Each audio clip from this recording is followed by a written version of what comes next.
Thank you to everyone who's here in the room and who's watching virtually for being here with us tonight. I'm Christy Cregan. I'm the CEO of the Lake Tahoe South Shore Chamber of Commerce, which I'm still getting used to saying. It's known as the Tahoe Chamber, and welcome to our City Council Candidate Forum. If you're here tonight and participating, you are already an engaged community member, and you know that we have 5 City Council members. 2 seats are available. One of those seats is the one I am vacating, and the other is the seat that my colleague John Friedrich is vacating. So we have 7 candidates vying for 2 seats. You'll see that there are only 5 people here.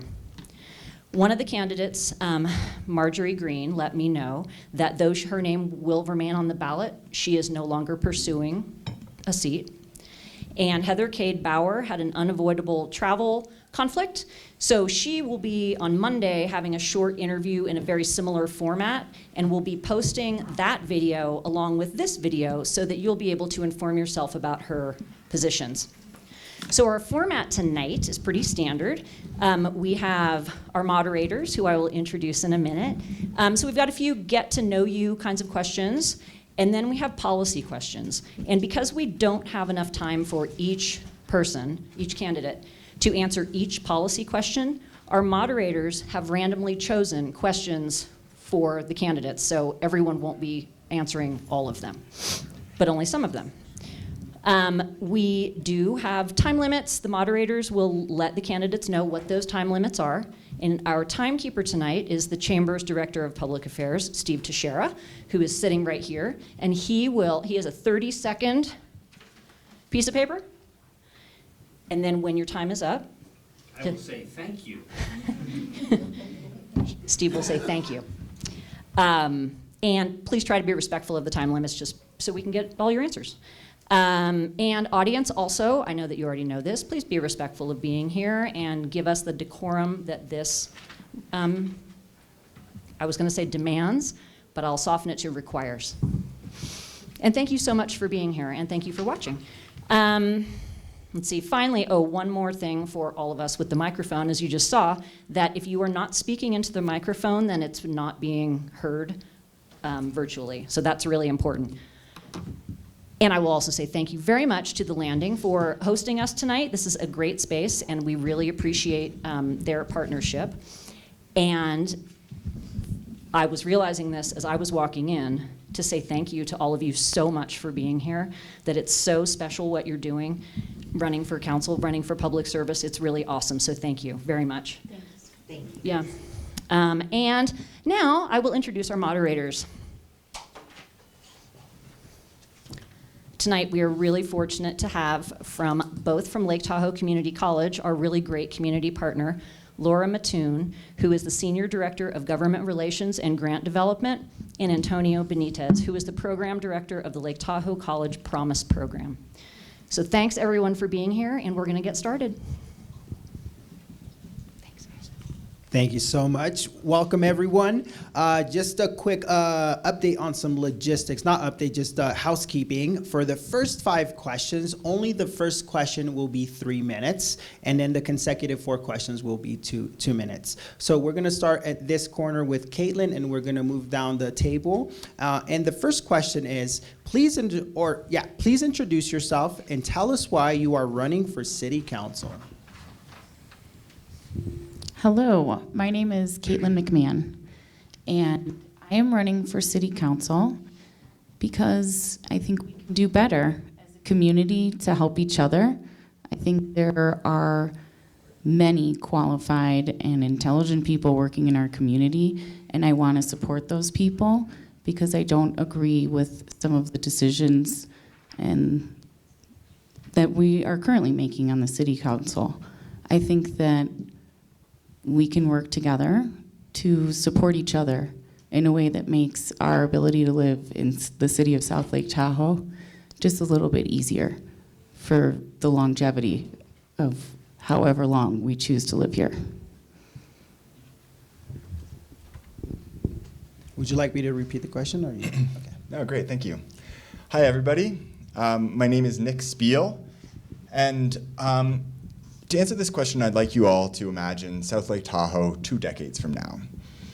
The climate is changing, the economy is changing, and technology is changing.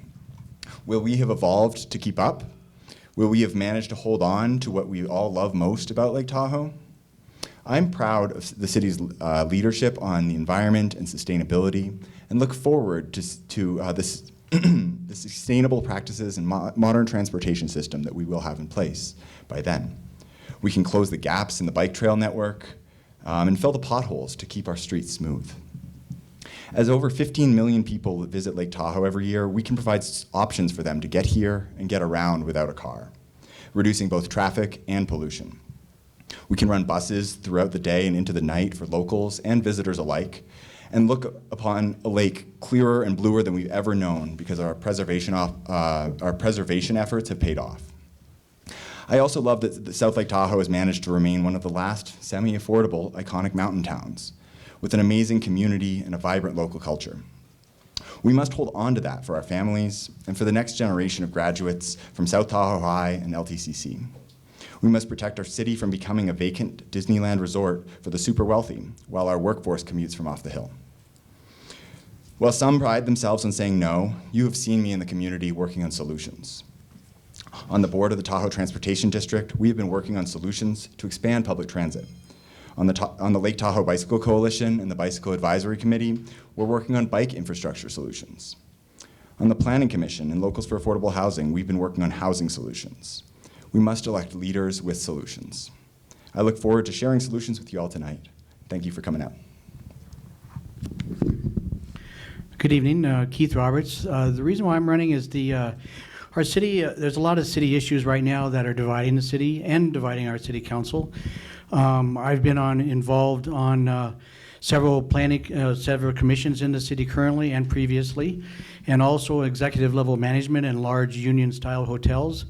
My experience in those meeting rooms in those hotels will transfer into the city, helping us work together. It's not to take sides, it's that we need to listen to each other and work together as a team.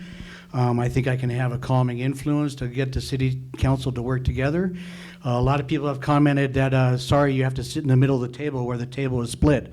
But I say that I chose this spot because this is where I belong, right in the middle and blending everybody together. Thank you. I wanted that spot. Everyone, my name is Aimi Xistra. I am currently a candidate for City Council here in South Lake Tahoe. I've lived here for almost 30 years. I believe our council should be a voice not only for our local businesses, workforce, and youth, and I believe our elected officials should serve all the people in our diverse community. I've committed to respecting our environment while prioritizing community services. And most of all, I care tremendously about ensuring a functional council that can work collaboratively towards solutions. That's really what we need to do. We need to move forward, move upward, and take our place to its next level.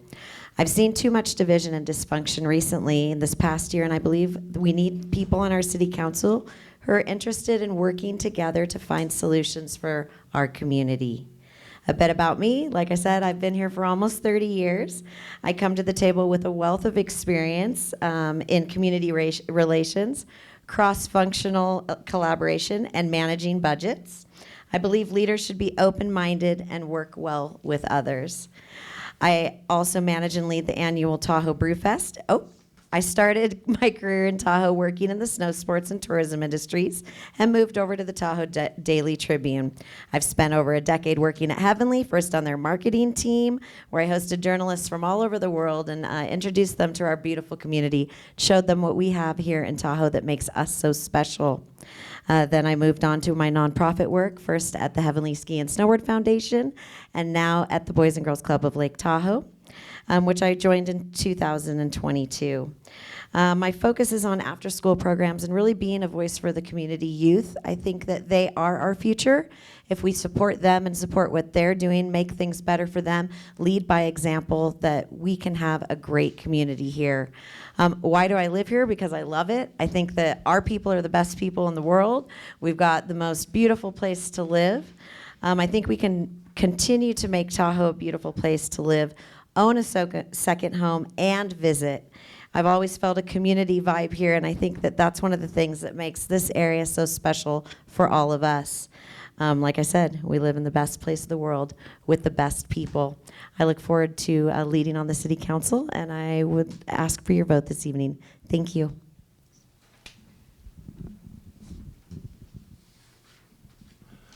Good evening. My name is Dave Jinkens, and I am running for City Council also. First, I want to thank the Tahoe Chamber for holding this event, and I would also like to thank all of you and those who are online for your interest and involvement in our community. That's important for our success. I've asked, why am I running for City Council? I want to give back to the community that Terry and I love. I served the city of South Lake Tahoe as its city manager for 8 years. I know the community, I know how city government works, and how it relates in this complicated governance region. I have been actively engaged in local issues through my newsletter, through my occasional comments in writing to the City Council, and sometimes my appearances at those council. I have over 35 years of experience in city government. I really do not think that I'm the smartest man in the room, but I do have some knowledge about how government works locally, regionally, state, and in the federal that I would like to bring to the council and to our fine staff and city manager, and to find solutions that are acceptable to the entire community. I like to find solutions that we can unite our community around. I will do my homework as a council member. I will ask tough questions and listen to all segments of our very diverse and very rich community to get positive things done. And I guess that's my answers. Thank you. Thank you all so much for your answers. For the next question, we'll start actually with David and work our way back down the line. You'll each have 2 minutes. What experiences do you have that are specifically relevant to the job of a city council member? Yes. Well, for 35 years, I worked in various cities in California as a city manager, and I worked for city councils, very diverse city councils, different political parties, independents. I worked in largely minority Latino communities, and the goal always was, as a manager, was to bring solutions that the council would of course agree to, and collaborate with them in developing solutions that were acceptable to the community. I think I'm good at that, and I think that my knowledge of both local, regional, state, and federal government, my contacts with those agencies, would be useful to collaborate with our council and staff and community to come up with acceptable solutions to issues that we face. You know, the city government was my whole life as an adult, and even now, I guess I'm still an adult. So I think I bring that resource to some very fine people. Do you want me to answer the same question? Yes. Yes. So like I said before, I have been here for almost 30 years, so I've really had an opportunity to learn and grow in this community. I think that I'm an open-minded person. I communicate well with others, and I care tremendously about Lake Tahoe and the people who live here and the people who visit here. I think that one of the things that I can bring is that I have been very involved in our community. I've seen most of you around town at various events, and I currently serve on 4 different commissions and boards: the Arts, Culture, and Tourism Commission, which is part of the city. I'm very passionate about art and culture and tourism in our town, and I've sat on that for over a year now. I'm also involved in our Bijou Area Community Advisory Group. Those of you that are familiar with our Midtown Area Plan, this is a group that is designing changes and improvements to our Bijou Park, and I really love that area. We live close. My children grew up there. I just love going over there, playing playing frisbee golf and seeing a bunch of people at the bike park. It's just a really great kind of city hub for us. I'm also recently been on the Tahoe Chamber's board and their executive committee, which I have since removed myself from during this campaign so that there's no conflict of interest. And I work on and serve on the Embark Advisory Group, and that is for our local Embark store, and we help distribute all of the funds to local nonprofits in need.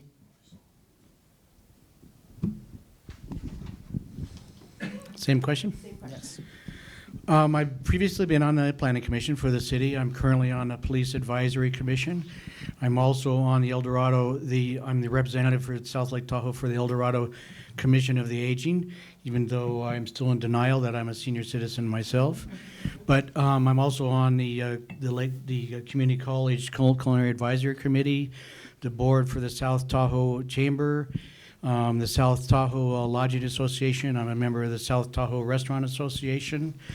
As an executive chef for 40 plus years, I've also worked alongside of our blue collar workers. I know how hard they work. I know their pride. I know their challenges. Also as a previous restaurant owner and currently running 6 restaurants in town, I also can see what the needs are from the entrepreneur and our small business owner. So I think that gives me a unique perspective of how to blend the two. And as a executive chef in large hotels and whatnot, the goal was always to bring everybody together. You know, for example, in the Union House, the unions didn't want to close the hotel, and the hotel didn't want to get rid of the unions. So the goals were always about bringing things together and solutions that work for everybody. And that's my goal as a city council person. That's how I would work, is to make it work for everybody. Thanks. So I think a lot of the job on city council is to bring the community vision to the city staff to work together to get things done. And so establishing that vision and reviewing reports with staff at the meetings to be able to get things done. And so when I've been working on the Planning Commission, with Keith here, we did that a lot, and that was really relevant experience for the role. Also, I'm on the board of the Tahoe Transportation District, and that involves working with a lot of our regional partners all around the lake, which is another big part of the job, and that's something that I can bring to the City Council. You might have also seen me out in the community, for example, maybe working at one of the bike valets. I am the president of the Lake Tahoe Bicycle Coalition, and I serve on the Bicycle Advisory Commission, the Bicycle Advisory Committee for the City of South Lake Tahoe. May I ask you to repeat the question? Absolutely. What experiences do you have that are specifically relevant to the job of a city council member? So I have different qualifications than the other people I'm sharing this table with. Very briefly at the past city council meeting, I heard them discuss that the access to this position is not necessarily universally available. So I will tell you what I've been doing. I have been working at these various places. I have volunteered and worked in conservatories, teaching children about plants, supplementing science education courses. I've been volunteering to tutor children in high school and also the blind. I've been reading them the newspaper. I have here been volunteering for SOS Outreach, and also I have volunteered for other programs that almost mimic the leadership and core values that we talk about and try to teach the youth of this community. I've been leading young minds. I've been teaching them how to build.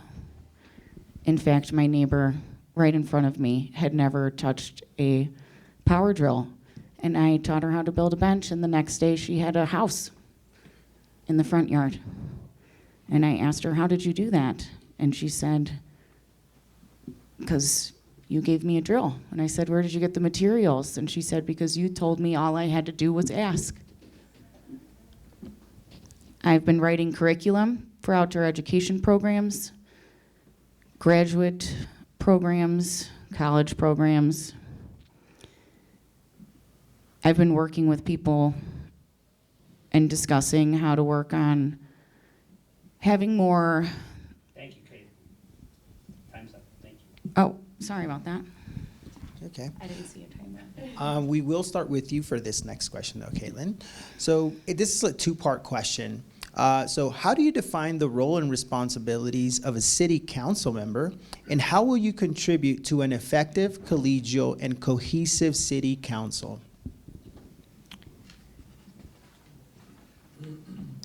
I've been busy shaking hands and listening to the concerns of the people that make up this quality community. And that's what I plan to do on the city council. And I also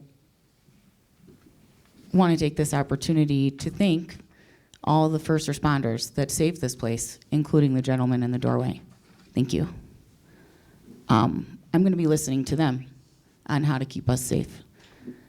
And I will be listening to everyone in this room on how you believe that we can make this community better for you and for me and for all of these people to ensure that they will be able to help us if we ever need them.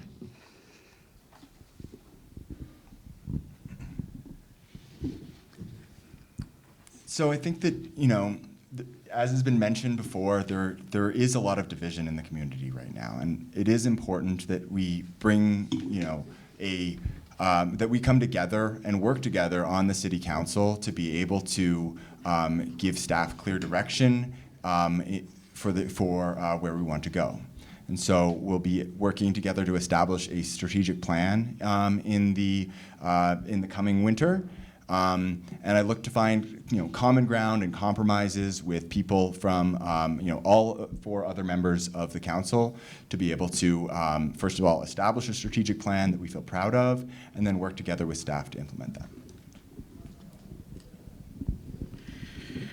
As the role of any top-tier management, the role is to make sure that the right people are in the right place. I think Chief Stevenson has been doing a great job, as I've observed on the Police Commission. Chief Brennan has got a 90% plus approval rating.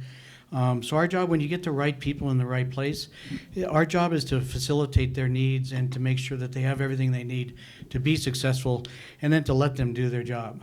And I think I keep pursuing that, give them what they need so that they can be the best that they can be. I too believe that. I think that we have an amazing staff, city staff right now. Some of the best and most qualified people that I've seen in positions in our city in quite some time. I'm very proud of what we've done.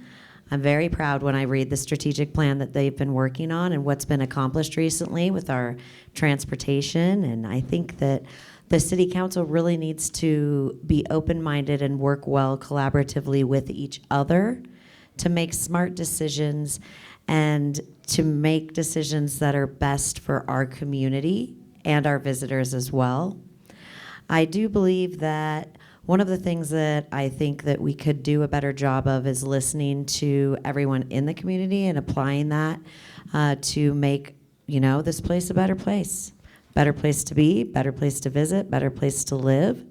But I am really proud of what we've done over the past few years, and I think that we're moving in the right direction, and that is contributing to the city council that we've had, as well as the city staff, and I thank them all for being just great people.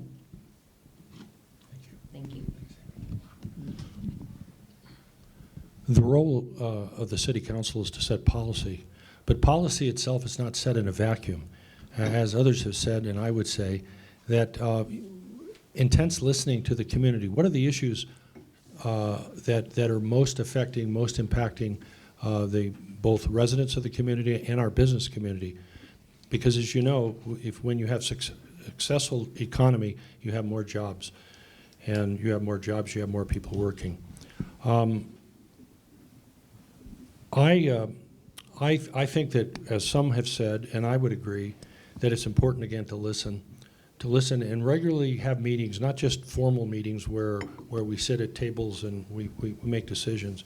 And when we develop a strategic plan, it's important that we talk about the fiscal impact. How are we going to pay for this? Who's going to pay for this? What is the cost? Is that cost affordable? Those are all things that are important. The other thing is we have to give staff the freedom to express completely their opinion on issues. We don't have to, as a council, necessarily agree, but give them the freedom to look at options. What are the options? What are the costs involved? So that they feel fully, I'm not saying they don't, but I'm just saying that they need to feel that they can express those opinions, whether we want to hear them or not, because they are the paid professionals. And I respect the role of the city manager and the staff in doing that. Also, finally, I think that the city government needs to be advocates. They need to be advocates for the community, all the community, not just a portion, but they need to be advocates. Sometimes we can help people, sometimes we can't. But people want to know that we're trying, because we live in a very complicated governance structure here, not just in the city, but in the region. And I think people want to know that their city council and their governance is actively trying to find solutions to problems that they face. Thank you very much. Did I? This next question is also addressed to all of you. We're going to start with David and work our way down to Caitlin. A primary role of the City Council is to reflect the interests of our community. How do you currently engage in the community? And how do you plan to reach out and network as a council member? Oh, that's a great question. Repeat the first part though again. Don't hit me with Steve with the question. Give me the question. A primary role of the City Council is to reflect the interests of the community. How do you currently engage in the community, and how do you plan to reach out and network as a council member? Yeah. How do I currently engage? I'm very active since my retirement in 2010. I've been active. Sometimes people are happy about that. Maybe sometimes other people aren't so happy about that.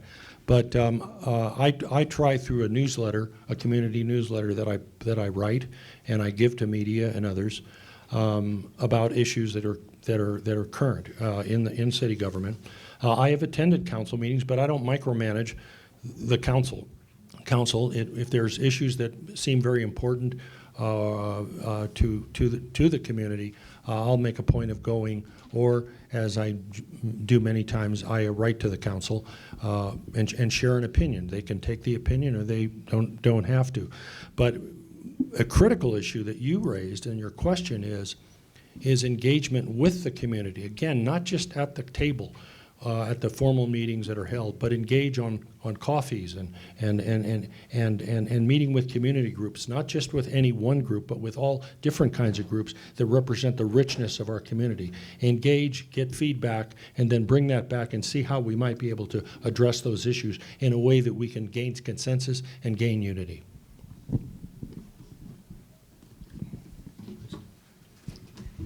Could you repeat that question? Of course. Thank you. It was so long. A primary role of the City Council is to reflect the interests of the community. How do you currently engage in the community, and how do you plan to reach out and network as a City Council member? So I'm very involved in the community, and I have been for almost 30 years.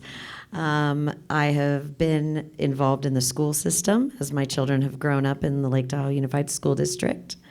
I've also been involved in the nonprofit sector. I enjoy going to community meetings. I attend meetings for city council, for everything that you could possibly imagine. I am very happy to be out. I recently attended the ribbon cutting for the Ski Run Community Park. I'm currently heading up our new community park that will be located at the Tahoe School. That has been my passion project for the past year. And I intend to bring community members and youth from our entire community and visiting communities to that park. For most of you, you have familiar faces. I'm sure I've seen you out in the community. I like to go. Recently attended the forum for our housing with our TRPA. I'm very involved in attending Vail events and Epic Promise events. I have been involved with SOS in the past. There's just so many to list over the past 30 years. I don't think that I can get to them all.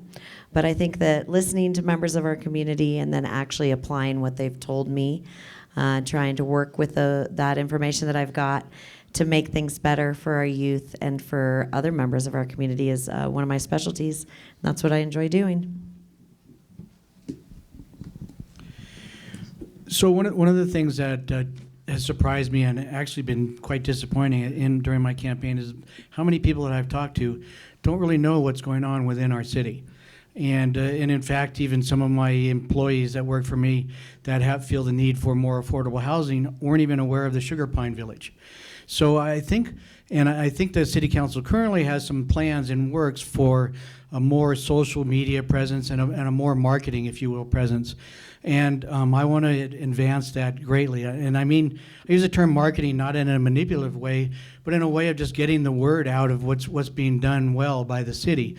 So that I think once we get the better word out there, and I used the term once, a jumbotron on Highway 50, now just kind of as a joking moniker, but if the city knows more about what is actually being done, they will be less afraid to come forward and share their opinions with the city and get more involved as they are more comfortable with what is taking place, and that just benefits everybody once the community gets involved with our city works, our council, and our staff and whatnot. So that's one of the things I want to work towards.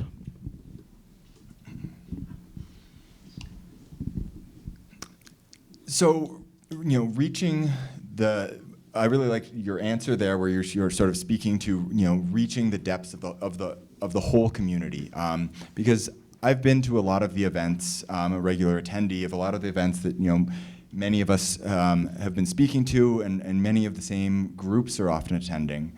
But there are so many people in the community that aren't necessarily plugged into city issues. And this year, as I've been gathering signatures as a part of a citizens ballot initiative, we were reaching people throughout the community, knocking on doors, tabling at grocery stores, and through doing that, we got to speak to people where they were, without necessarily needing to take time out of their day to kind of attend a city event. And I think that, in doing that, I got to hear from a lot of people that aren't always represented in the city council meetings. In the various boards that I am seated on, I've been a champion of trying to improve more public input. I'd like to see that the city council is currently located at the airport, where they host their meetings, and it's not very accessible to a lot of people on the east side of town. And so would love to see more meetings that are sort of more easily accessible to more people in the community.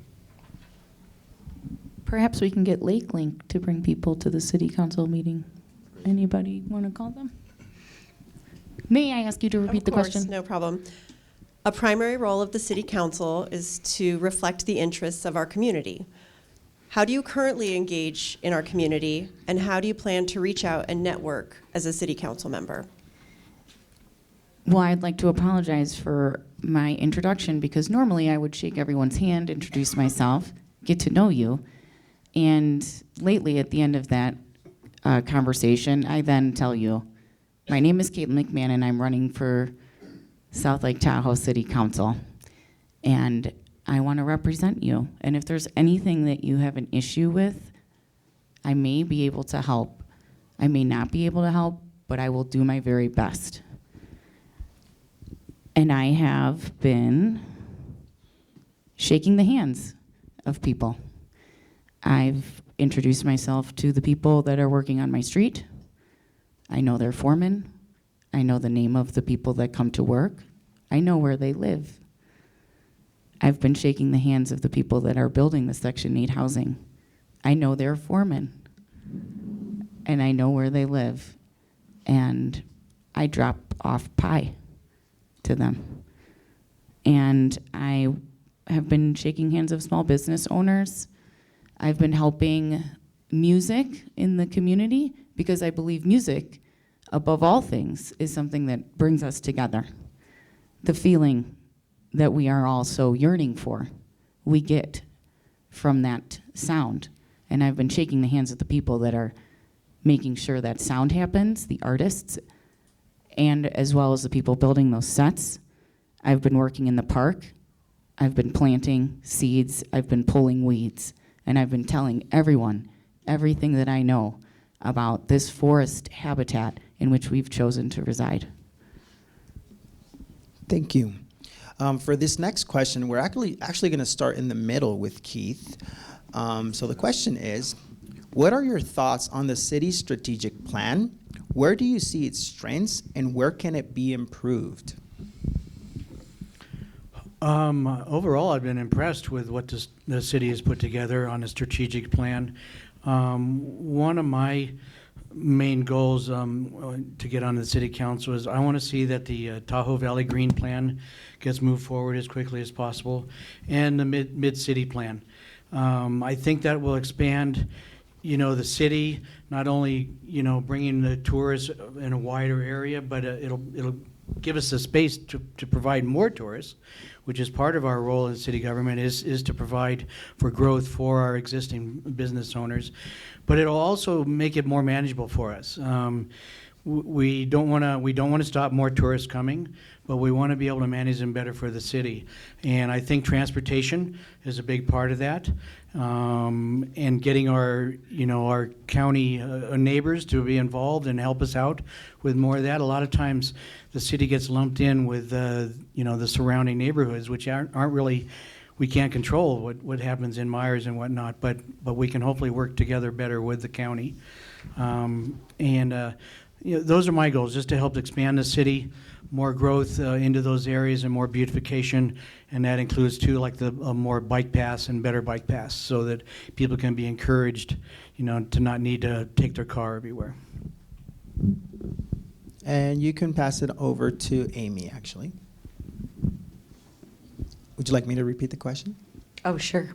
I thought we were each getting our own questions now that we went out of order. No, that's coming up, yes. Okay. After this one, yes. So what are your thoughts on the city's strategic plan, and where do you see strengths, and where can it be improved? So like I've previously said in this conversation, I think that the city has done a great job with our strategic plan. I attended the strategic plan development meetings that we had, and I think that we are moving forward to create better bike paths, better transportation around our city. I know that's a big goal of all of ours. In order for us to have accessibility for people in low-income housing to get to their jobs, we need to have the transportation that supports that. I'm also, like I said, involved in the community, the Bijou Area Community Advisory Group. That's part of the Mid-Area Town Plan. And I think that providing outdoor space for our community and visitors alike, as well as our youth, is something that we can really focus on. And we have the best place to do that here in Tahoe because we have so many outdoor recreational activities that we can participate in. And I think that the Green Plan is also a great one. I'm encouraging that.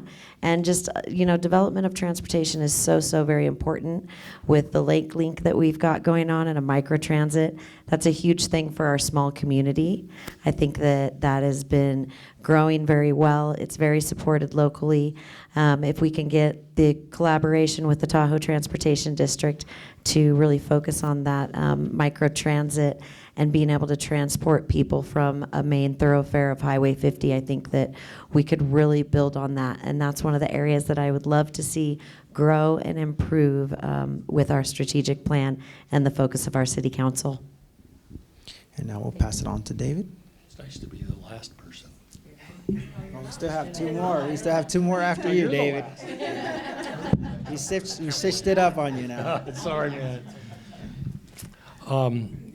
In referring to the strategic plan, first of all, I think it's important. I think there's many good ideas in the plan.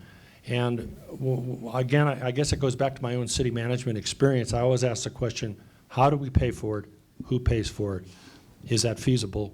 Is that reasonable? And those are questions that I would ask as a council, and I'm sure our fine staff has answers to that. I would also like to see a focus on business retention, business expansion, and new business development. There should never be in a city surprises when major economic events when major businesses leave town. That should not be a surprise. In fact, there should be an outreach in advance to see if there's something the city can do to keep the business in business, because keeping business in business keeps people in jobs. I would also like to see something I've written about quite a bit is more focus on road maintenance every year, where crack seals are done not just on Venice Avenue, but are done throughout the city, where holes in the streets are maintained. And I know we have a fine public works director and crew, and what they need is the personnel, and I believe, this is my own opinion, haven't talked to, they just need the personnel and the money to do that, and I think we can do that, and I think people would appreciate that.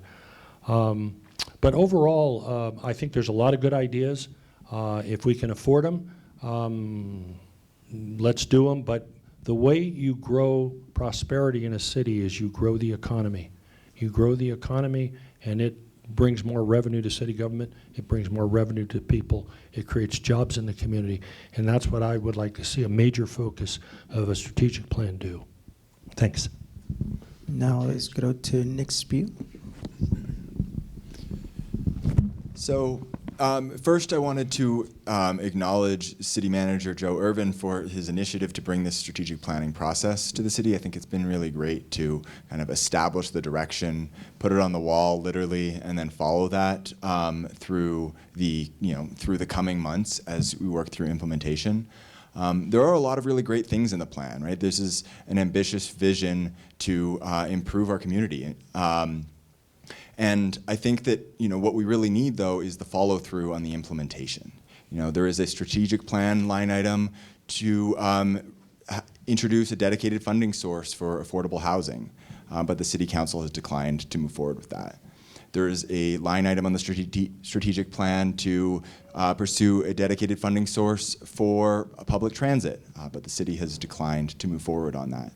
And so what I would really like to see is establish a strategic plan, but then also move forward on the implementation, so that way we can actually have these housing and transit solutions that we all want so much. I also wanted to call out that I really like how there's I think it's section 5, which is really focusing on good government, right? While a lot of these public meetings, it's exciting to talk about the big sort of flashy projects, day in and day out, it's important to run the organization efficiently, and having that on the strategic plan makes it important that we focus on that and we continuously improve. Now for candidate Caitlin. May I ask you to repeat the question? Absolutely, yes. What are your thoughts on the city's strategic plan, and where do you see the strengths and where can it be improved? I'm actually quite pleased with what I have read, and thank you, because that was a big job, and I felt included. And that's what I would like to see more of. I think I agree with Nick and some of the other candidates. We've talked about implementation.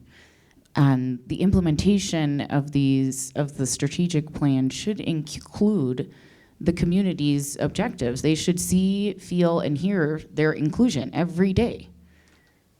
There should be signs that they feel that they see themselves reflected in every corner of their daily lives as they go from work to home, to picking up their children, to the hospital, to if they need to. We should see our inclusion. We should see the support of our city council in every way, shape, and form in our daily lives. We should see it when we go to the grocery store, in the person's face that opens the door for us when we are trying to get our children into the business to buy them shoes. We should see that. And I have a lot of really wonderful things. We had the Suicide Month. We honored the Native American tribe. We had the multicultural thing. We're doing the Fill It Forward to support the sugar pine stuff. There's so many things that we're doing that are really, really great. And so I wanna be included. I wanna be included in that. Thank you. Now is when we're going to switch up the format a little bit. So glad you were ready for that, though. So to ensure that we can touch on an array of issues that are important to our community, we're going to ask 10 questions, and 2 candidates will have the opportunity to answer each of the questions. We will say the names of the candidates before we ask the question, so you can know your turn is coming up, and each answer will be limited to 2 minutes per candidate. We randomly selected the candidates for each question, just as a piece of information. So the first question is to Amy and David. The city has invested significant funding to support the Lake Link microtransit service. If elected, would you continue to direct funding to support Lake Link? Why or why not? I think Lake Link is a great idea. It's a far better idea than running big LA buses that are mostly empty down our streets. I think Lake Link is a more demand responsive system. It's a great idea that the city has implemented. I'd like to see it expanded. I support it, and I'm proud that the city officials, city staff have recommended and are doing that. I agree. Lake Link is a great addition to our community as a microtransit solution. And I think that I do support it, and I will continue to support it. I would love to see it reach more areas. And like I had mentioned before, I would like to connect that to our Tahoe Transportation District so that the microtransit can actually feed major runs and pathways of our buses that are meeting up with Highway 50. I think that Lake Link and this microtransit that we have currently operating is going to be the best solution that we have to getting the most amount of people out of neighborhoods and to a location where they can get picked up to be taken to their jobs and throughout our community. And so, yes, I support it. Thank you. For this next question, this one's for Nick and Caitlin. How well do you believe the city interacts with the business community? For example, do you see the city as supportive in areas such as opening a new business, permitting, and business licensing? Nick? Sure. So I think that, the city can always do better with these sorts of things. And so when I was on the Planning Commission, we looked at this in the Tahoe Valley area plan, area near the Y, and the tourist core area near the Heavenly Village area.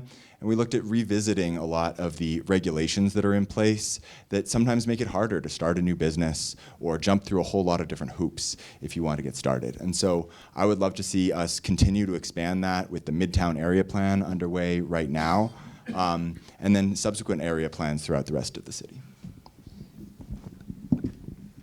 Thank you. That's a great question. The short answer is I think we can do better.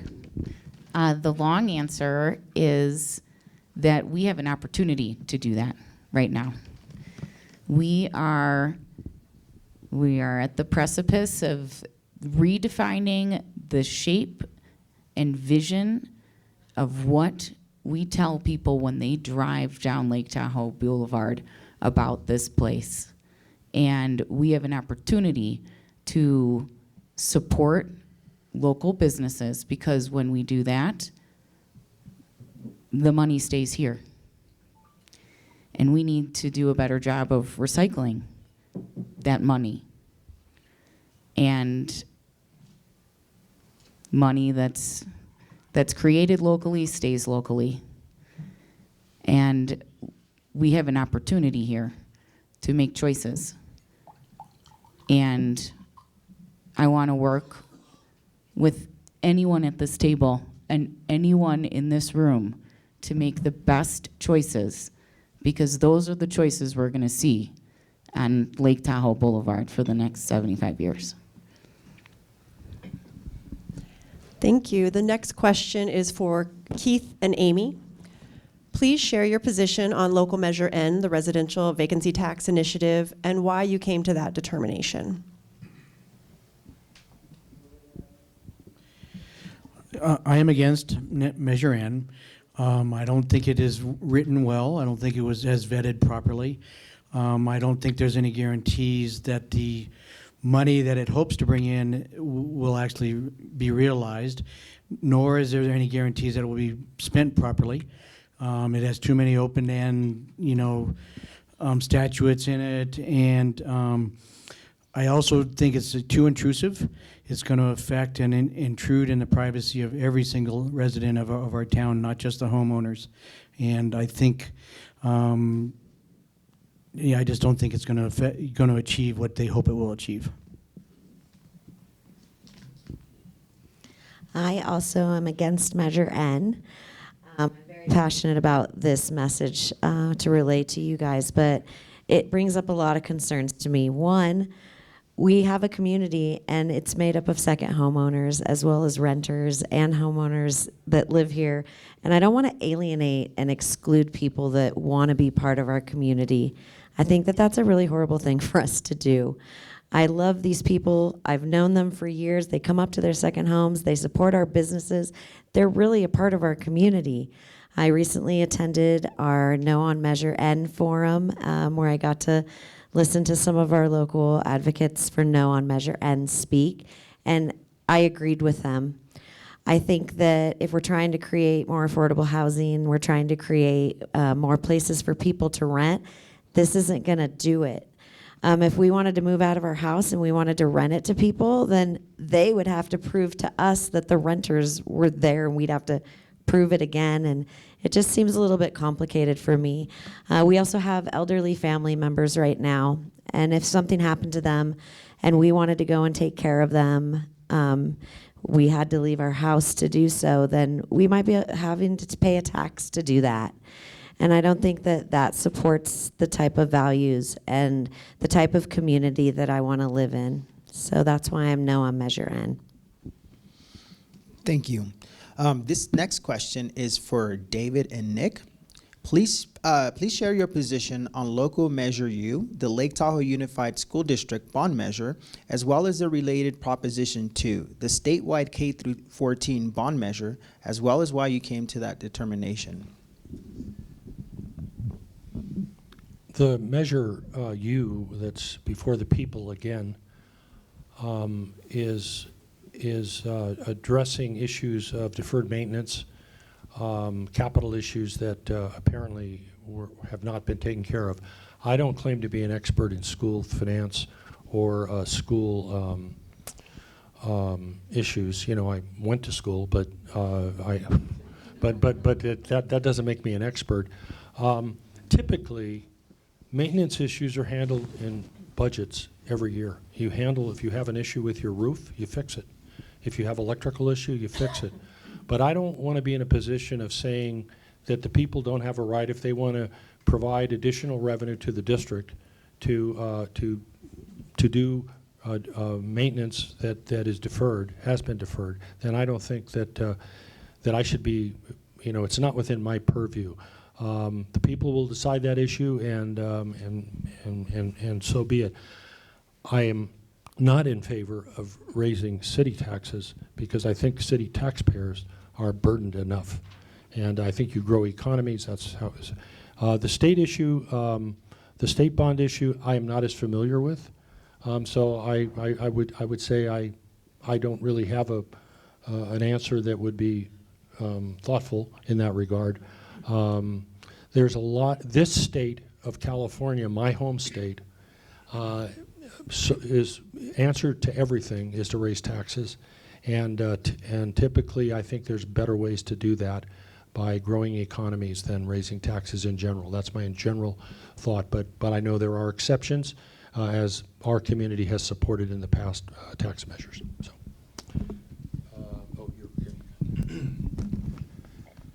I wish we didn't have to raise property taxes so that our roofs on our schools didn't cave in on students, or drip leaks in the winter on students. I wish we didn't have to do it. The fact of the matter, though, is that most funding for schools is based on enrollment, and enrollment in Lake Tahoe Unified School District is down over 30% in the past 25 years.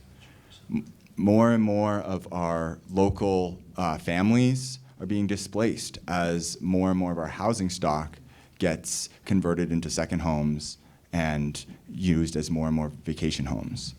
And so one of the challenges that we face here is we have fewer people in the schools, bringing less money to the schools, and the rest of us are stuck with the bill. I know that there has been some criticism of, maybe too much administrative spending at the school district. And while that might be the case, there's over $100 million of facilities needs at the schools, and you're not going to be able to find $100 million in the administration budget. And so I do think that it's important to stand up for the children in our schools, because good facilities makes for a good learning environment. Thanks. Thank you. The next question is for Caitlin and Keith. What should the City Council's role be in addressing the shortage of affordable housing? What, if anything, should the city be doing differently than it's currently doing? Well, I think we should hold on just a tiny, tiny, tiny little bit longer, because it's happening. It's happening before our very eyes. Buildings are going up. People will be housed. And we already have programs that are really great.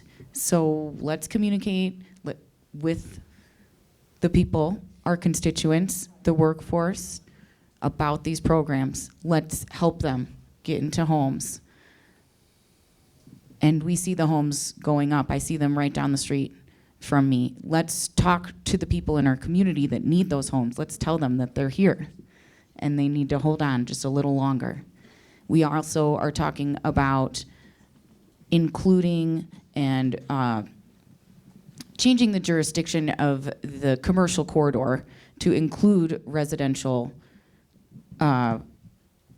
properties. It could be a little bit of both. This is something that we're discussing. So we're doing it, and the people on the city council know that this needs to happen, and they have great ideas, and they are working very hard to include them, and I want to help. Because we can do better, and we are. And I know that I'm excited to see what's going to happen about the housing. I think we also need to be super respectful of the people that have maintained their house, paid their property taxes, and been here for 25, 30, 40, 50 years. Their family members have been here. And we owe them the honor. We owe them respect.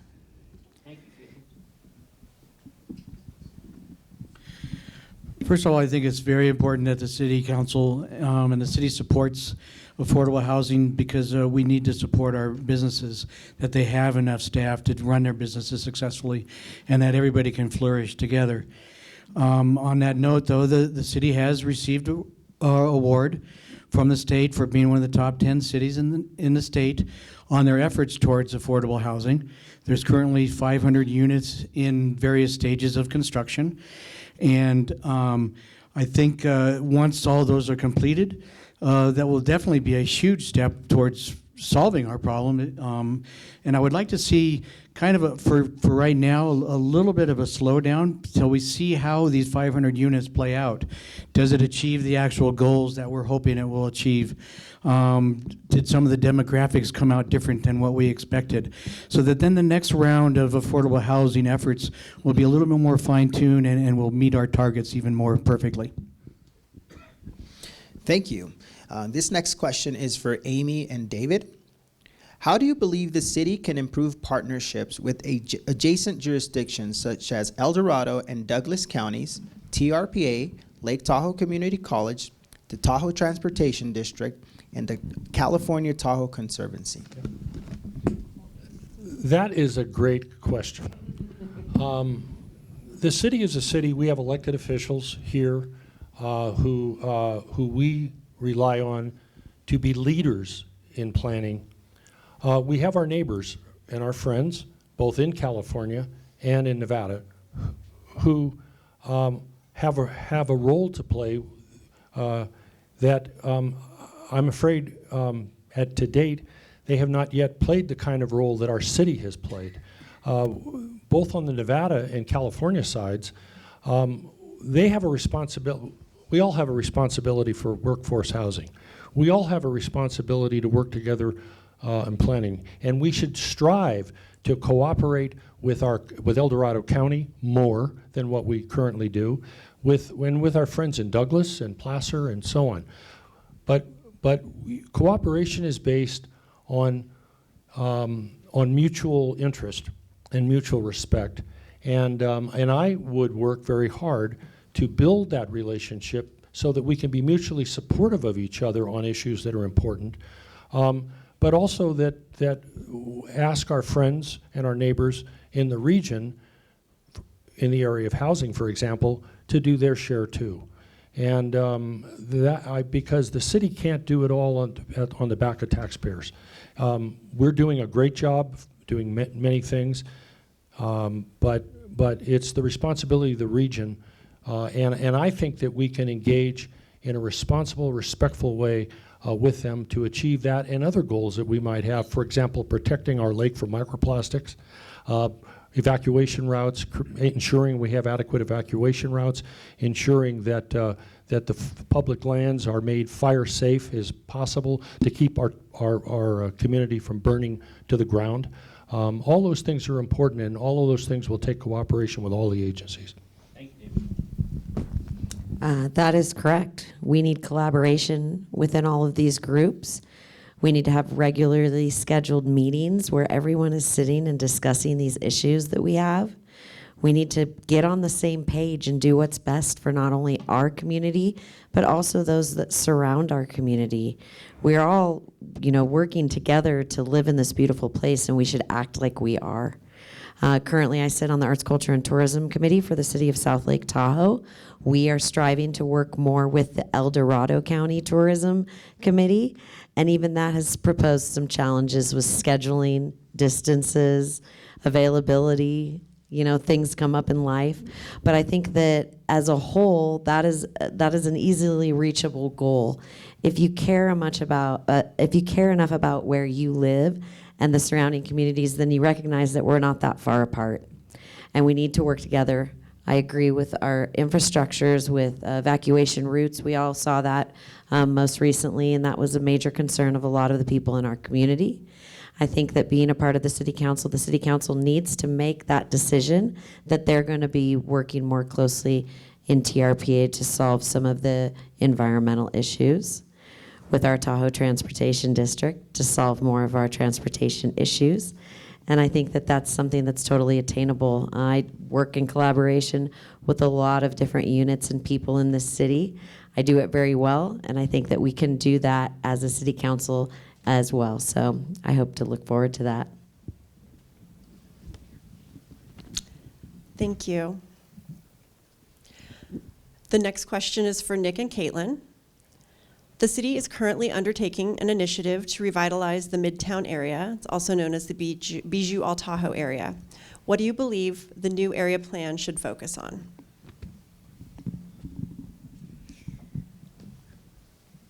I think, I'll just reiterate what I said before, money made locally stays locally. I think we need to start there. I think we have partnerships, and I think we need to water and nourish those partnerships that are right here. And there are probably many of you in this room. So they're not very far away. And they want to invest in the place that they have dedicated their lives to. And they understand, because they've chosen to be here, they've chosen to stay here. And I'm listening to them, because they're coming to Coffee Talk and talking to me. And they're reaching out and sending me messages, and I'm going into their homes, and I'm having a cup of tea, and I'm listening to them. And I met the people that are I went to the Midtown area meeting, and I met those people, and they're young people, and they are extremely intelligent, and they want to hear from you. And they're listening to you, because they listen to me, and they listen to you too, Nick, because you were there too. And yeah, it was really nice to meet them. Yeah, it was really nice. And maybe just a quick plug for anyone who doesn't know about this yet, the city is conducting public outreach. Thank you. The city is conducting public outreach right now about the Midtown area plan. And so if you have any thoughts, please do weigh in, because there are many factors. Pardon me. There are many factors to this really important plan. Perhaps I'll start with something that I think is missing, and then get into something that I'm really excited about for the Midtown area plan. I'm disappointed that it's less focused on housing than it could be. You know, we've talked a lot about the need for zoning reform to be able to enable the private market to build more affordable housing that locals can afford. Whereas all that we're seeing is more McMansions being built to be vacant second homes. And a lot of our zoning is what limits what developers can do there and what they can do economically.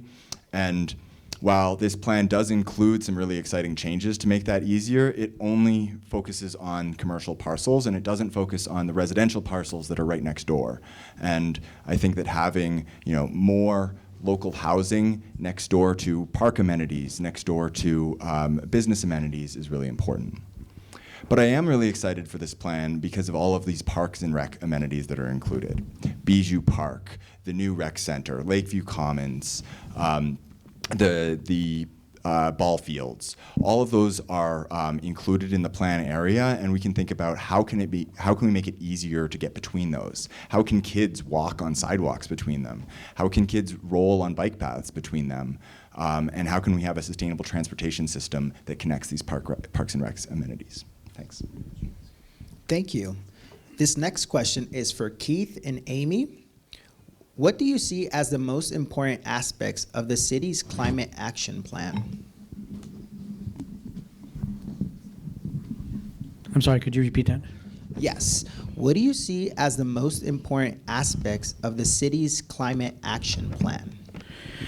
You know, as I moved here, because I love this place, and it's you know, one of God's greatest places on earth, and I think, you know, managing the environment is certainly his top priority. I think some of the needs that we're addressing right now, I don't want to see them strap the city. I think TRPA has been a great partner in managing a lot of the environmental issues in the town, and I hope to work together with them on a lot of that continuing forward. I do like the idea of the electric fleet for the city, and looking at some more of those things, and you know, some of the more environmentally friendly buildings going forward. I think some of that makes sense as well. And I came here for the trees. I like to see trees. Thank you.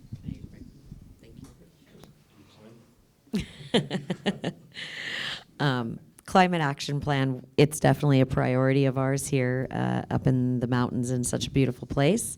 The new fleet of buses, electric buses, I'm really looking forward to seeing those, and a lot of, $7 million went into bringing those to our town. So I hope that our Tahoe Transportation District can work with our micro-transit system to really maximize the utilization of those electric vehicles, where it will create a better environment up here. I do think that, addressing other issues around climate action, like waste and cleanup within our community, has been doing better over the past few years. One of the things that I'd like to point out is that our community could do a better job of educating our visitors on setting expectations of what we expect from them when they visit our community.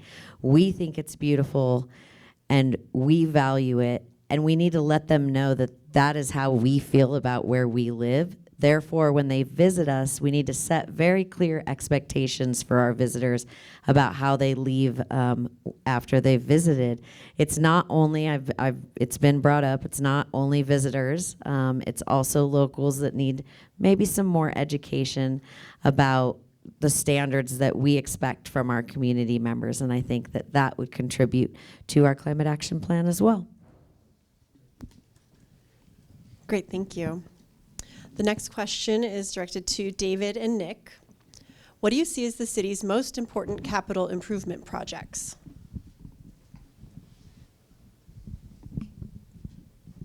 I would say for the most important capital improvement projects, it's not building more government buildings, but what it is to protect and preserve the infrastructure that we have. Our road system, again, I love our public works people, the director, we have a great director, but streets need to be maintained all the time, not replaced every several years. The street system is a very expensive system to replace. It needs to be maintained. Crack seals need, because of our snow environment, the snow gets in, it spreads it wrecks the street. So I would certainly like to see that done.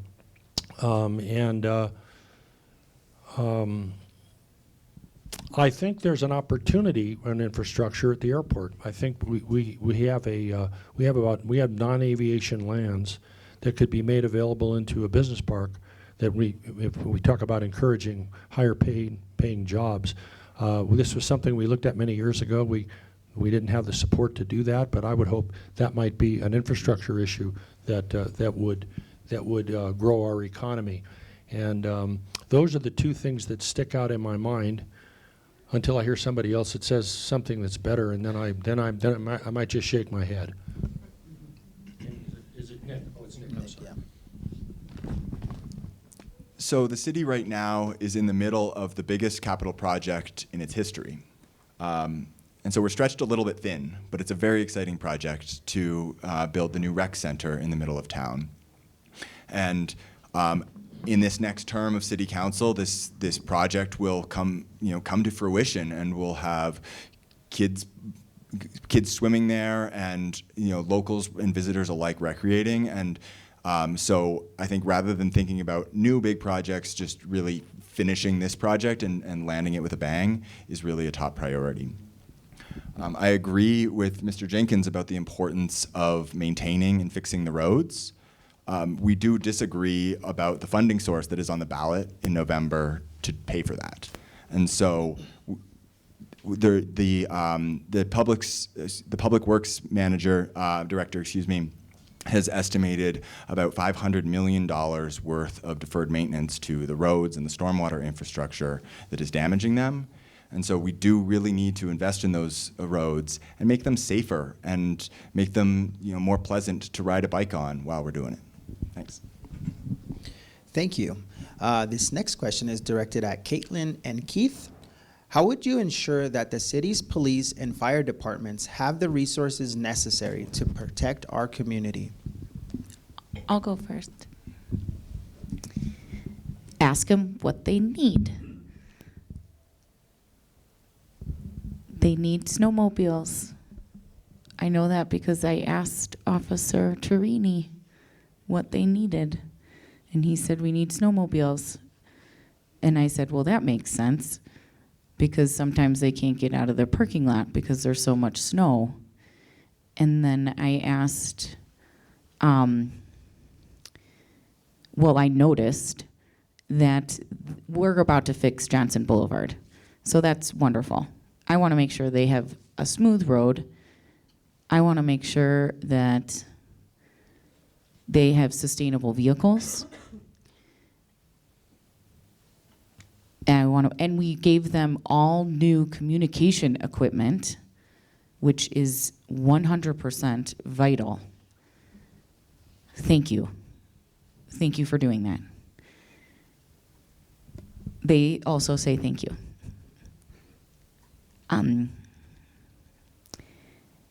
We have a wonderful program at Lake Tahoe Community College to help get people to be firemen. We need to make sure that those people also have housing that they don't have to worry about or stress about. And also, because they're not just concerned about getting to work and having that housing, they're concerned about the livelihood of their family. And they don't want to take their kids out of school because they can't find a house.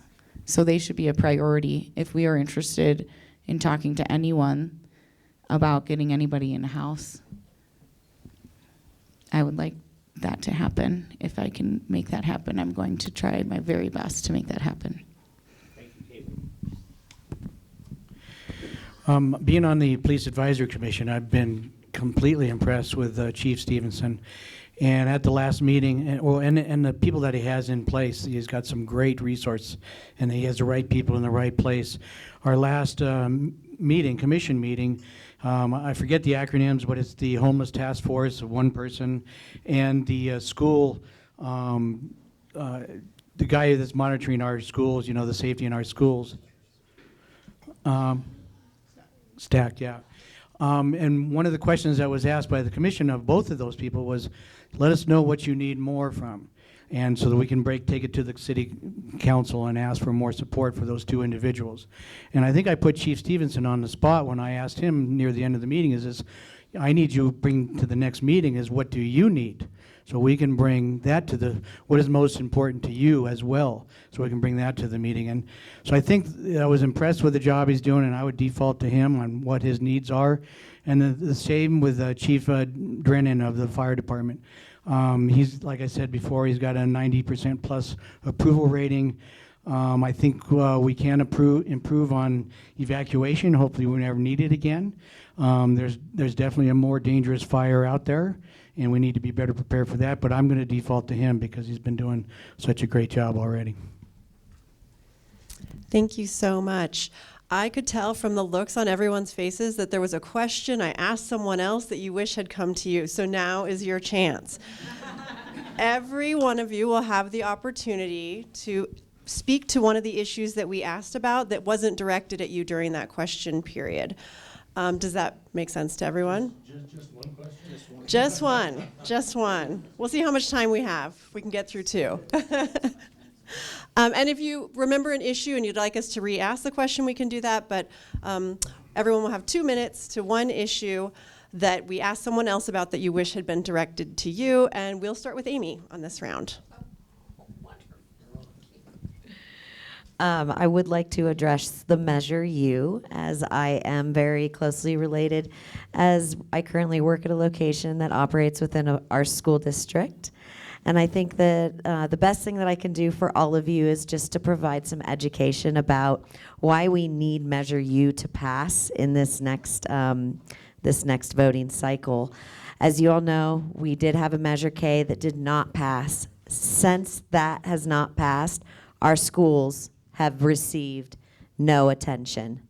2 years ago, we had the biggest snowfall that we've ever had here, and if we didn't have a very kind construction company go over to our Bijou Elementary School and clear the snow off of that roof, we would not have had an NPR to host our housing meeting in the other night. This is a serious situation for the youth of our community. If you guys have seen anything that has been circulating around with the horrible pipe system, the carpets that are literally, I have friends that went to school here that are as old as I am, and it's the same carpet in the schools that our kids are going to right now. I have 2 kids at the high school, and we need better security up there. We need to make some serious changes in our school district. We need to improve these facilities for the kids of our community. Measure U is what's going to make this happen. I'm an advocate for it because these funds do not come from state funding that is provided for our schools. They can't take administrative funds and redirect them to fix a roof. That's not how this funding works. We as a community need to pass Measure U. Otherwise, we're not going to see improvements to our school, and that's the bottom line. And I want you all to really think about that. You may or may not have kids in our school district right now, but you might have grandkids there in the future. You might have kids in there in the future, and we want these children to have an opportunity to have a learning environment that is reflective of their outdoor environment, and the only way that we can do that is by passing Measure U. Thank you. I want to address an issue about, in my entire career, beginning in the city of Soledad, through my tenure here, I've been very supportive of affordable housing. But let me say this. First and foremost, for existing working locals and seniors in need first. Our job is to take care of the people who live here first and foremost. Not everybody in the world, because we can't do that. Secondly, in terms of financing, California has measures in law that can be used to generate funds for housing. They're called TIFs, T-I-F. They can be used for both housing and infrastructure. We need to look at those issues rather than looking at burdening taxpayers here with additional taxes upon taxes upon taxes. So I think those are opportunities we have that I know that with our skilled staff and with people who are doing this in 34 other cities in California, that we could certainly do that and have the resources we need for infrastructure and affordable housing.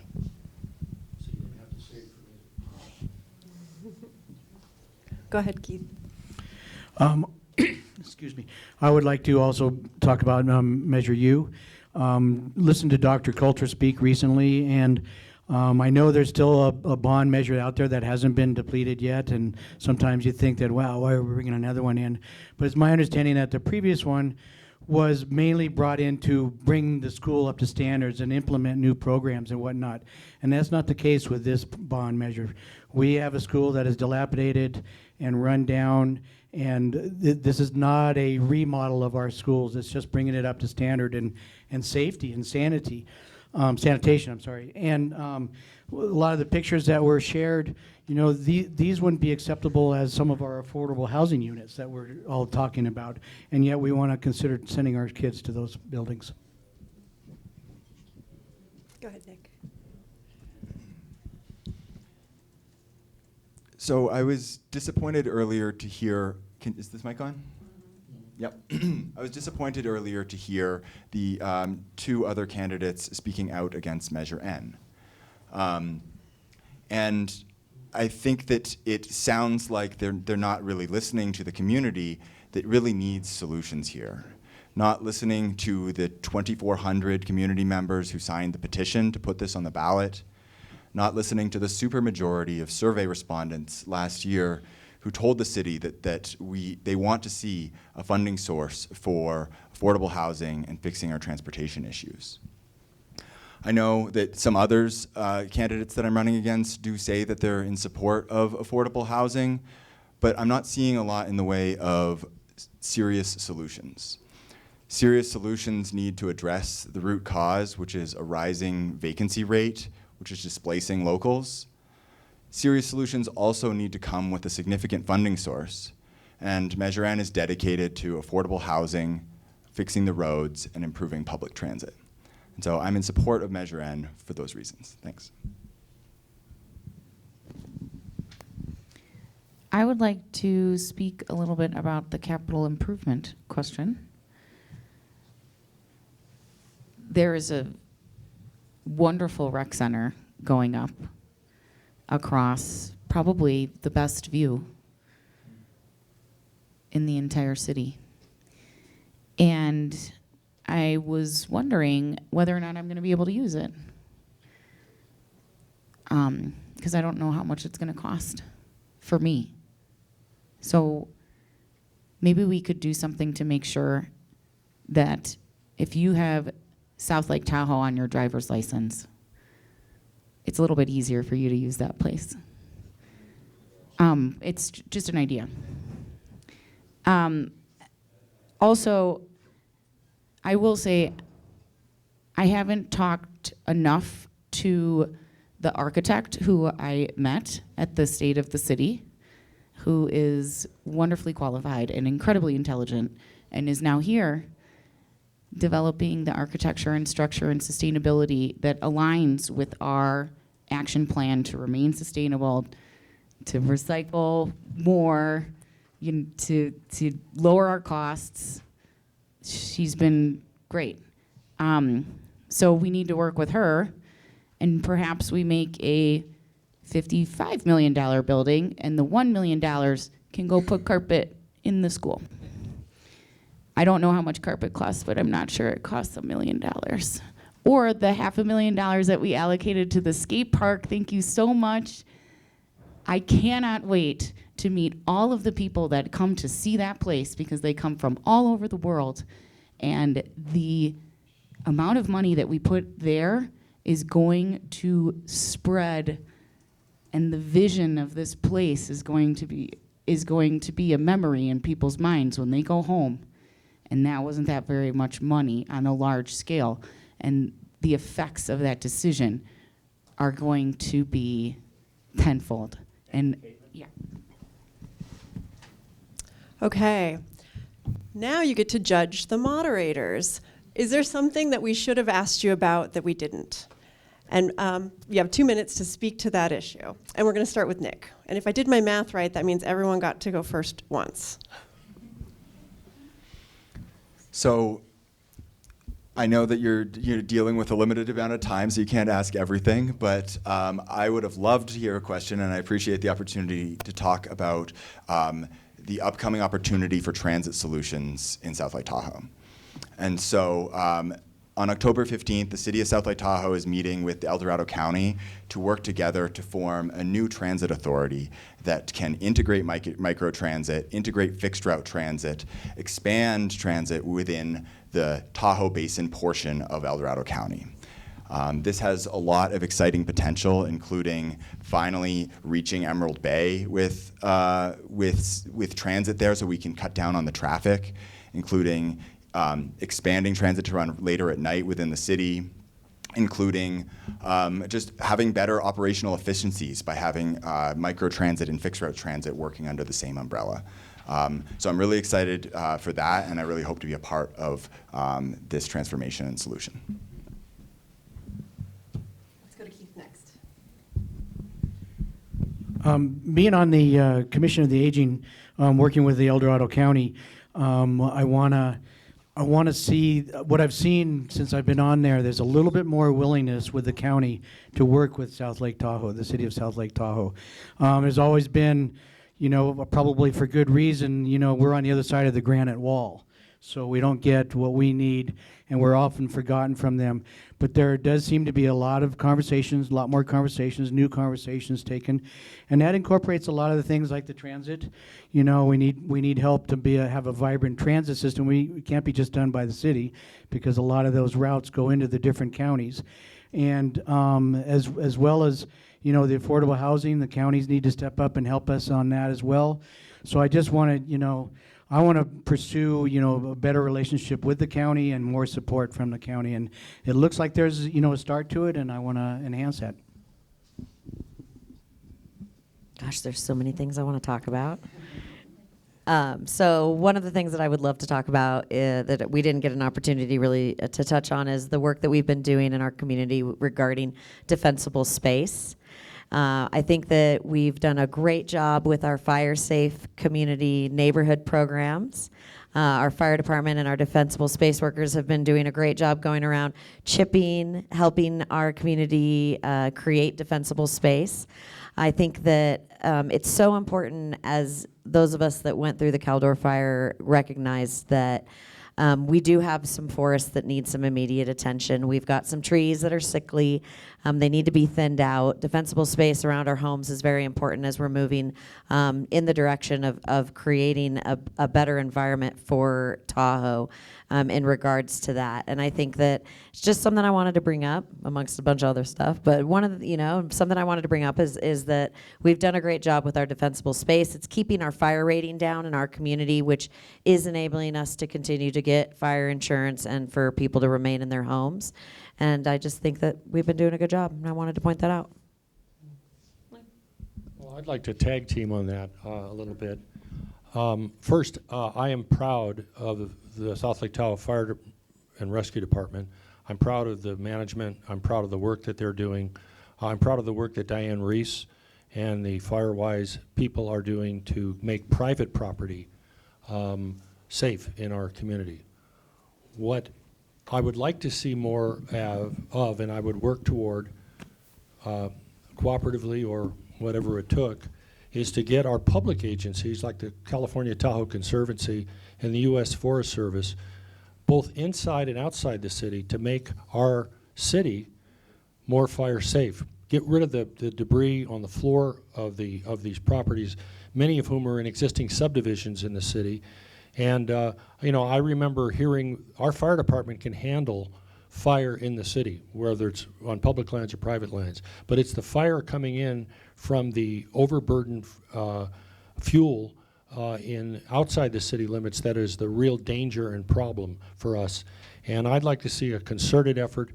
While I recognize that Forest Service and CTC are doing some things, I'd like to see them do more, and I'd like to see it do more rapidly to create a model in the basin and in our city as a model of fire protected city, and that will certainly help insurance rates that are affordable, and of course keeping our insurance. So thanks for mentioning that, because that's a great one. I'm a certified wildland firefighter type 2, and I'm ready to put my boots on if we need to do that. And I'm going to get my red card because I went to the Multicultural Center, and they will pay me to do that. And then I can go and volunteer. So that's my plan. El Dorado County has a hazardous tree removal program, and there are many counties along the coast of California that have a hazardous tree removal program, primarily focusing on eucalyptus. Well, homeowners here, this particular program that I'm talking about, I talked with a homeowner, and it's for senior citizens. So homeowners here that are senior citizens should be able to remove hazardous trees. They should be allocated funds. This particular program pays for half of the tree removal because removing hazardous trees on your property is very expensive. That's how we create defensible space for people at home. In a perfect world, I'd build a control line on the east side of our town. I'd connect it with fire break. We would have to work with the county to do that. I would do it preemptively. That's in a perfect world. The work that we've done along Emerald Bay Road, fabulous. It's great. Thank you, Conservation Corps. I see you building. They're collecting debris. They are the workforce. They are great. They're young. They have the energy. It's hard work. We need to support them doing that. They're saving us. Those young children, they're kids. They're saving us. They're out in Myers. Go tell them thank you. They don't know that you care, and tell them to their face, because they might come back here and take that program at Lake Tahoe Community College and start working in that building that we're building, that new firehouse. They might do that if you tell them thank you. Thank you, Caitlin. Thank you. As we get ready to close out, each candidate will now have 3 minutes to provide a closing statement as to why voters should support you. Please also share any relevant endorsements you have received. And we're going to do popcorn style, so any volunteers? I'll start. Caitlin. My name is Caitlin McMahon. I'm running for South Lake City Council because I want to give you a choice. Some of the things that we have done in some of the other public lands, because this is a forest habitat in which we've chosen to reside, is that we have chosen to hire people that look like us, that believe in the things that we believe in, that value the same things. And you very well may not agree with everything that I do or I say, and that is okay. That is absolutely okay. But I'm ready to stand up for you I'm ready to stand up for you because I care and respect this place so much.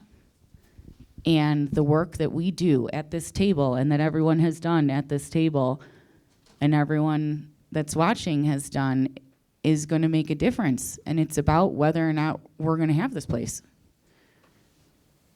That's what's on the line. The lives of the children that Amy talked about, that's what's on the line. And Nick, that's what's on the line. So I'm ready to work with you. We're on the team. We're on the home team. I'm on the home team. Thank you. And you can choose whomever you want to vote for. And I'm running to give you a choice. Thank you so much. We're popcorning. Thank you, everyone, for being here. Thank you for the Tahoe Chamber for hosting this wonderful event. Steve for being our timer and cutting us off when we're going on. My name is Aimi Xistra. I'm running for city council because I'm committed to this city. I've been here for almost 30 years. I've seen us through our ups and downs, and I'm ready to see us go up and up. And I think that my collaboration, my commitment to our youth, our local businesses, to all of you, to being a voice for not only our second homeowners, our visitors, our kids, our community. I think that I can do that for you, and I want that opportunity. I'm passionate about our environment. I'm passionate about our transportation, passionate about our workers, our workforce, and our affordable housing. I think these are all really important issues, and we need to work collaboratively towards solutions. Our roads, those are important too. Evacuations, of course. Our forests, our lake, all of these things are really important to me and to you, and that's why I want to be a voice for you on our city council. So please, today I ask for your vote, and I hope that you will support me in this endeavor. Thank you. It is good. Good job. Hi, I'm Dave Jinkens, and I am running for city council. I said at the beginning, and I'll say again, I love the community.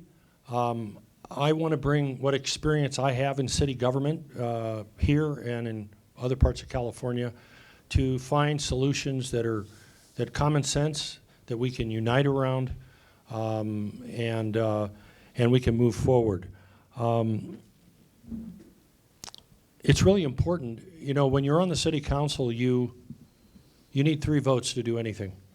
And I always preferred 5 votes, but because it's a 5-member council in wherever I worked, but sometimes you don't have that, but you want 3 votes.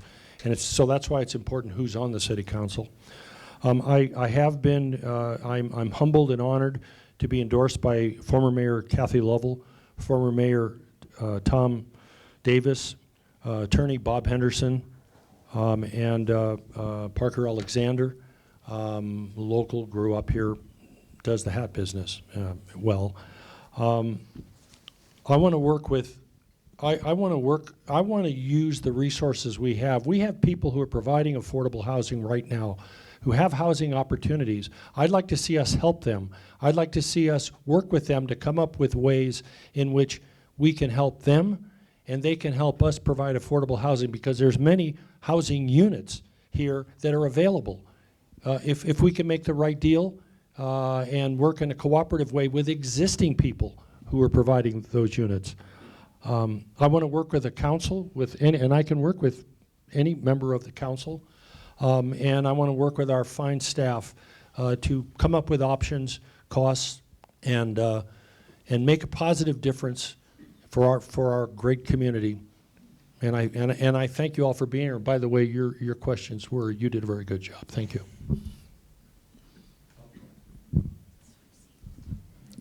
Sure.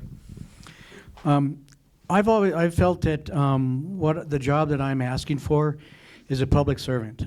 I'm supposed to go in there and use my knowledge, my skill, hopefully lots of wisdom, and do what the community needs and what the community asks me to do.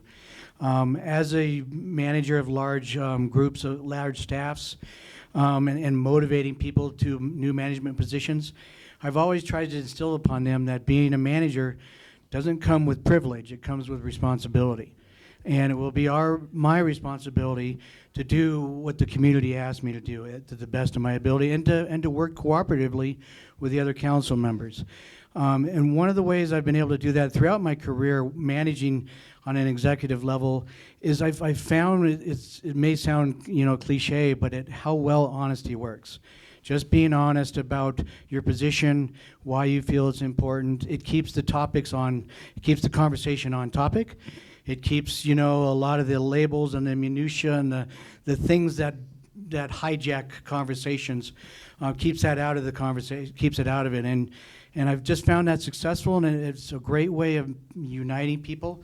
We are supposed to be on the council seeking solutions that work for everybody, not just one side or the other, or not just a few. And that is why I would like to be elected, and I hope you will support me.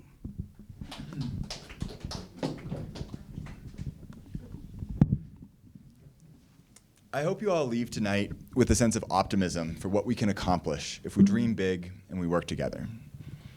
I've been endorsed by the Democratic Party and our local carpenters union. And while some love to say no, we must elect leaders who bring solutions to our most critical problems. The city has seen a lot of successes in recent years with exciting projects like the new rec center, but beneath the surface lies hundreds of millions of dollars of deferred maintenance on roads, stormwater infrastructure, facilities like Fire Station 3. And as we tackle these challenges, we must be thoughtful, strategic, and equitable. We must reject talking points that claim we can conjure up money out of thin air, and look seriously at the priorities of our city and how we want to fund them. While we still have time, let's work together to make sure that South Lake Tahoe remains an affordable and sustainable place to live. Let's fund affordable housing, fix the roads, and improve public transit.